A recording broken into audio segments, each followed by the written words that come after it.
Deputy chairman महोदय, chairperson, मुझे भारतीय वायुयान विधेयक 2024 पर बोलने के लिए आपने अवसर दिया, इसलिए मैं आपका आभारी हूँ। हमारे यशस्वी प्रधानमंत्री नरेंद्र मोदी जी ने अमृत महोत्सव की शुरुआत करते समय कहा था, देशवासियों को आश्वासन दिया था कि जितने गुलामी के निशान हैं उन गुलामी के निशानों को मिटा देंगे।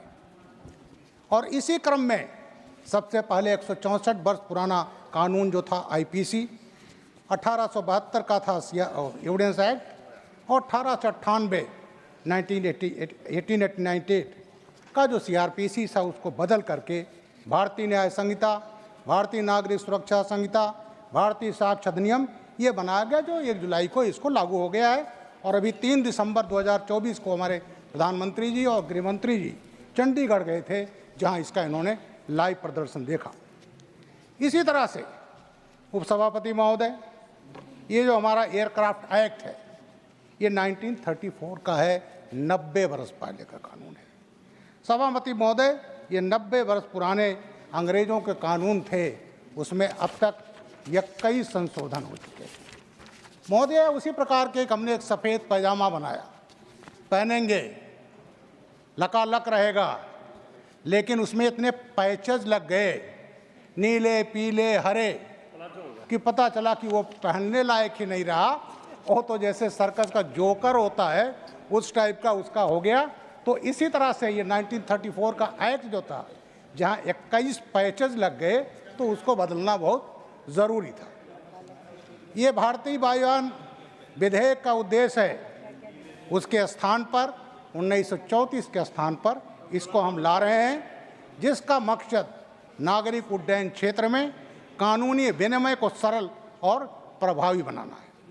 अपने कार्यकाल में मोदी जी ने 2000 से अधिक गुलामी के कानूनों को समाप्त किया है, और उसी कड़ी में यह विमान विधेयक जो 2024 आ रहा है, अब उस पुराने कानून को ये इतिहास के पन्नों में चला जाएगा। By streamlining the regulatory landscape, this bill seeks to ensure effective and efficient regulation while promoting safety, security, and that is better suited to meet the current and future growth of aviation industry.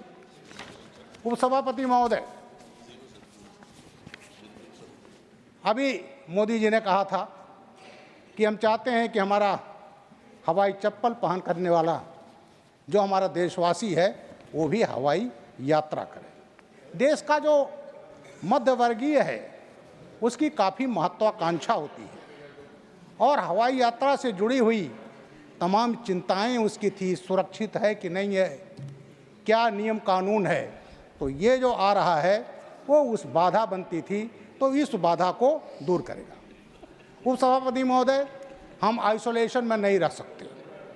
हम आज aviation industry में तमाम अंतर्राष्ट्रीय सम्मेलनों में, resolutions में, ICAO के सिफारिशों के अनुसार, और हम शिकागो कन्वेंशन के भी सदस्य हैं, उसके अनुसार हमें उन जो मान्यताएं हैं, जो स्टैंडर्ड हैं, उनको हमें लागू करना है।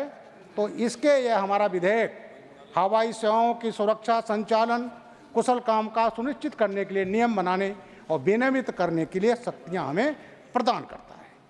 सभापति महोदय, सबसे बड़ा है जो मोदी जी ने शुरू किया है कि हमारी आत्मनिर्भरता, हर क्षेत्र में हम आत्मनिर्भर हो रहे हैं, तो वाजिब है कि हम विमानन क्षेत्र में भी जो है आत्मनिर्भर हों। उसके लिए इंफ्रास्ट्रक्चर, पहले 7 दशक में कांग्रेस के समय में केवल 74 एयरपोर्ट बने थे, और आज 149 एयरपोर्ट है। आज जो हमारी हवाई सेवाएं हैं, अभी मंत्री जी यहाँ वक्तव्य दे रहे थे 1-2 दिन पहले, और उन्होंने कहा कि आज हमारे पास फ्लीट जो है, इंडिगो, एयर इंडिया और जो प्राइवेट प्लेयर्स हैं उन्होंने किया, हमारा फ्लीट 1500 एयरक्राफ्ट का होने जा रहा है।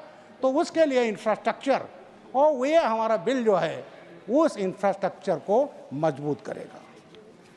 महोदय, देश में विमानों के विनिर्माण मरम्मत क्षेत्र में आत्मनिर्भर होना हम चाहते हैं, और इसीलिए मोदी जी ने 20,000 करोड़ रुपए का पैकेज दिया, जिससे स्वदेशी विनिर्माण क्षेत्र में विश्वास पैदा किया है। उसने विमान के कलपुर्जे के आयात पर केवल जीएसटी 5% कर दी गई है, जो 1 जून 2024 को लागू हो चुका है। महोदय, हम हर क्षेत्र में, डिफेंस के क्षेत्र में मजबूत हो रहे हैं, और इसी क्षेत्र में जो मोदी जी के कार्यकाल में शुरू हुआ, हम फाइटर प्लेन और उसके साथ साथ जो और विमान हैं उसके निर्माण के क्षेत्र में आगे बढ़ रहे हैं। अभी बड़ौदा में C295 प्लेन के निर्माण का उद्घाटन मोदी जी ने 28 अक्टूबर 2024 को ही किया। यह कंपनी स्पेन की कासा कंपनी बनाती थी और अब इसको एयरबस बना रहा है। मोदी जी ने स्पेन के प्रधानमंत्री पेड्रो सांचेज के साथ अक्टूबर 2022 में बड़ौदा में फाइन असेंबली लाइन की आधारशिला रखी और अब 28 अक्टूबर को इसका उद्घाटन हो गया है।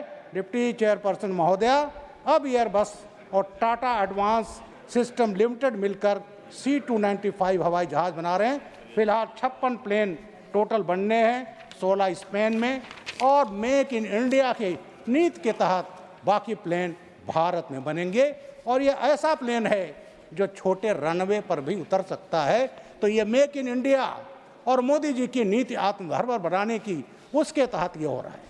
तो महोदय, पहले हम AN-12, AN-35, AN-32, IL-76 इसी पर निर्भर थे, लेकिन आज C295 जो हम खुद बना रहे हैं, एक्सपोर्ट कर रहे हैं, करेंगे उसको, आज हम आत्मनिर्भर हुए हैं। और ये जो नया अधिनियम है, इस सबको सशक्त बनाता है। उपसभापति महोदया, हम तेजस बना रहे हैं, तेजस MK-1। आज इसकी धूम पूरे दुनिया में है, और अब उसका हम एडवांस वर्जन बना रहे हैं, तेजस MK-1A। और ये जो हमारा तेजस MK-1 है, ये चाइना के JF-17 पाकिस्तान भी बनाता है, उससे कहीं आगे है। हमारे इसकी स्पीड 2200 किलोमीटर पर आवर है, जबकि JF-17 की स्पीड जो है केवल मात्र 1960। जल्दी हम लोग 5.5 जनरेशन के विमान बना रहे हैं, बनाएंगे, जिसका है AMCA। महोदय, हम विमान के क्षेत्र में इंपोर्ट करते थे, और ये हालत थी कांग्रेस के कार्यकाल में कि जब उसके बाद खरीदने की बात आती थी तो कांग्रेस सरकार कहती थी हमारे पास पैसा नहीं है। देश की आवश्यकता थी, और जब राफेल का निर्णय हुआ तो कांग्रेस ने ऐसा बखेड़ा खड़ा किया, राफेल राफेल राफेल, और उस राफेल का जो वो था नैरेटिव फर्जी बना, वो ऐसा फेल हुआ कि कांग्रेस भी फेल हो गई। तो आज जो है ये जो संस्था है वो CCRP, ये लेफ्टिस्ट संस्था जो दुनिया में भारत के खिलाफ जो डीप स्टेट हैं उससे जुड़ी हुई है, तो आज ही इसमें हमारे एक सदस्य ने इसको मामला उठाया, और ये जो हैं ये नहीं चाहते थे कि भारत आत्मनिर्भर हो, और जब आत्मनिर्भर होगा, मजबूत होगा, तो कोई आदमी की हिम्मत नहीं होगी हमारे ऊपर नज़र उठा ले। और आज हम राफेल भी लाए हैं, उसका एडवांस नेवल वर्जन ला रहे हैं, लेकिन हमारा मैन्युफैक्चरिंग सेक्टर जो है वो इतना आगे बढ़ रहा है कि हम ना केवल डिफेंस के अन्य क्षेत्रों में, बल्कि प्रोडक्शन जो हमारा एयर फाइटर प्लेन्स हैं उसमें आगे बढ़ रहे हैं, और हमारे इन प्लेन्स की, फाइटर प्लेन्स की दुनिया में मांग है। लाइन लगाकर खड़े हैं कि भारत इसको हमको दे दे। महोदया, ये जो बिल है, ये